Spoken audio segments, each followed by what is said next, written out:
দক্ষিণ ভারতীয় সিনেমার জনপ্রিয় তারকা থালাপতি বিজয় ও তার স্ত্রী সঙ্গীতা সোর্নালিঙ্গমের বিচ্ছেদের খবর ঘিরে ভক্তদের মধ্যে তুমুল আলোড়ন সৃষ্টি হয়েছে।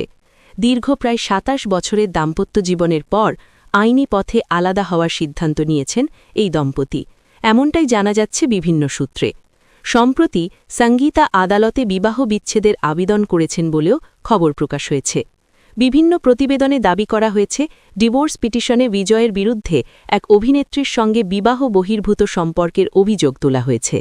অভিযোগ অনুযায়ী ওই অভিনেত্রীর সঙ্গে বিদেশের বিভিন্ন অনুষ্ঠানে অংশ নেওয়া এবং তাদের কিছু ঘনিষ্ঠ ছবি সামাজিক মাধ্যমে ছড়িয়ে পড়ায় পরিবারের সম্মান ও সন্তানদের মানসিকভাবে আঘাত লেগেছে বলে উল্লেখ করা হয়েছে।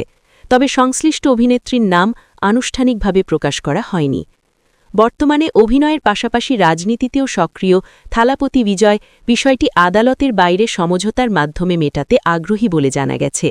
পরিবার ও সন্তানদের ভবিষ্যতের কথা বিবেচনা করে তিনি স্ত্রী সঙ্গীতা এবং তাদের ২ সন্তান জেসন সঞ্জয় ও দিব্যা সাশাকে প্রায় ২৫০ কোটি টাকা খোরপোশ দেওয়ার প্রস্তাব দিয়েছেন বলে বিভিন্ন সূত্রে জানা গেছে। উভয় পক্ষ সম্মত হলে ডিভোর্সের আইনি প্রক্রিয়া দ্রুত ও ভিন্নভাবে নিষ্পত্তি হতে পারে বলেও ইঙ্গিত মিলেছে। এদিকে